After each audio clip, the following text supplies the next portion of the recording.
She fed him, bathed him, spoke to him every day, believing he was in a coma.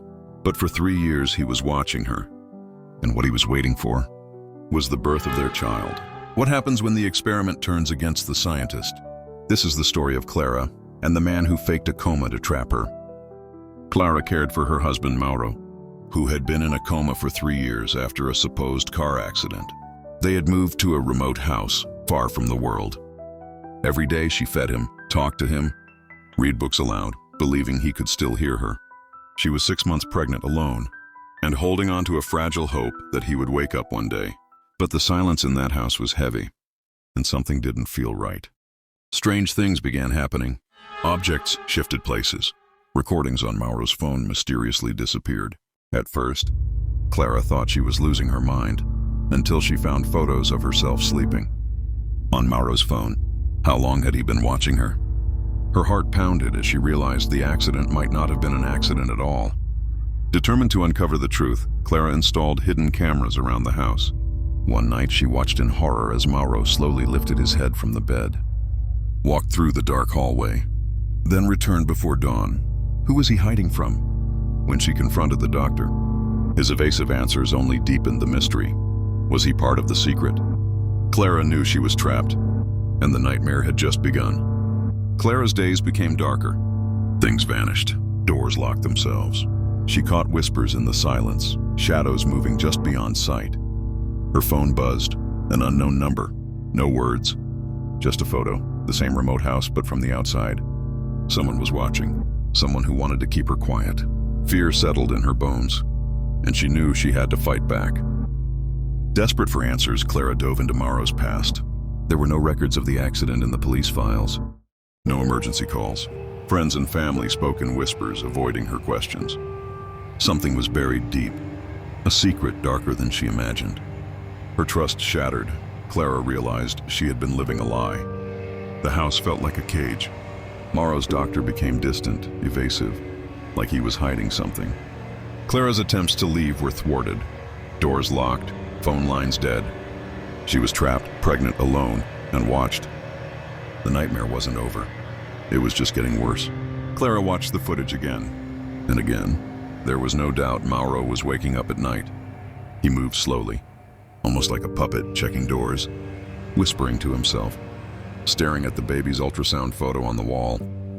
Each night, he returned to bed before sunrise, motionless when Clara entered the room. He was pretending, and she had proof. Clara confronted the doctor. He smiled without warmth. "Some truths are too dangerous," he said. Documents vanished. Emails were erased. It was as if someone erased Mauro's identity.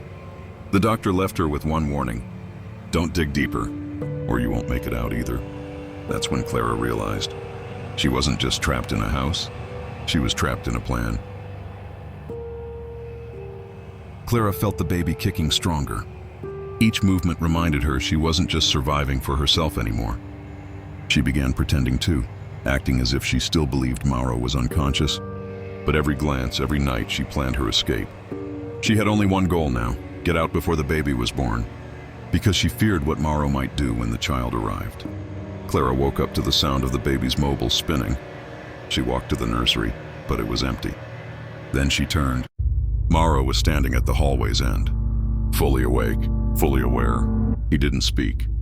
He just stared, smiling like he'd been watching her for years. Tied to a chair, Clara listened in horror. Mauro wasn't just pretending. He had orchestrated the accident. "There was no crash," he whispered. "You were relocated." Everything, the isolation, the pregnancy, the cameras, had been part of an experiment. "She's adapting better than the others," a voice said from behind a one-way mirror. Clara wasn't his wife anymore. She was a subject.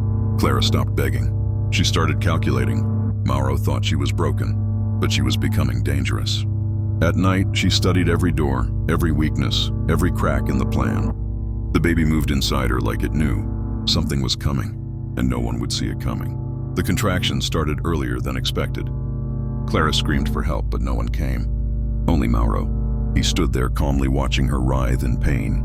"This moment is crucial," he murmured, notebook in hand. "I want to see how you react under pressure." No doctor, no hospital. She was going to give birth. In the experiment, in the dead of night, Clara gave birth alone. The baby didn't cry. Instead, as Mauro reached out to hold him, the infant's eyes locked on his, cold and still. Then the baby screamed, a long, high-pitched animal scream. Mauro dropped to his knees, covering his ears, convulsing in panic. "What is he?" he gasped. Clara, trembling, whispered, "He's not yours. He's mine." The house changed. Lights flickered. Walls creaked. The air was heavy. Clara nursed her son in silence, while Mauro sat trembling in the corner, afraid to look at the baby. Each night, the infant stared at Mauro's bed. And each night, Mauro bled from his ears in his sleep. "Make it stop," he begged. But Clara simply rocked the baby and smiled. "You made him. Now live with him." Mauro stopped sleeping. Every time he closed his eyes, he felt the baby's breath, warm, slow, right by his ear. He started locking the nursery, then his own room, then hiding in the basement. But it didn't matter. Every morning, the crib was empty, and the baby was somewhere else. Clara walked freely now.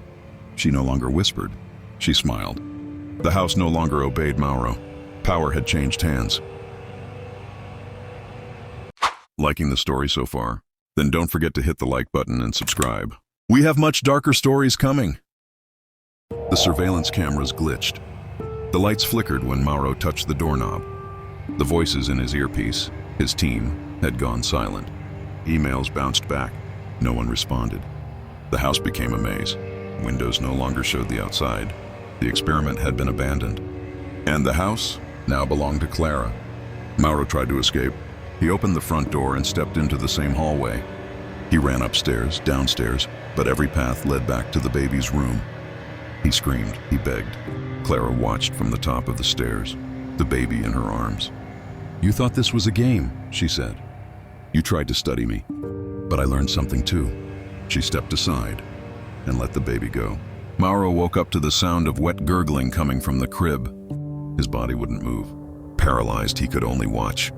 The baby crawled out of the crib slowly, like it had done this before.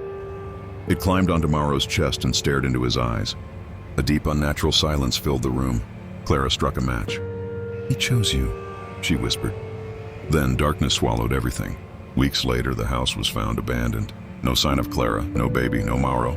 Only a single USB drive left on the table. Inside, video files, encrypted documents, and Clara's final voice recording. "You tried to turn me into a subject. You turned me into a mother, and mothers protect their own."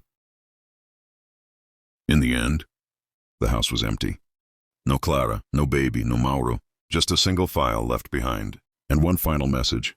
"You made me a mother, and now I'm not yours to control."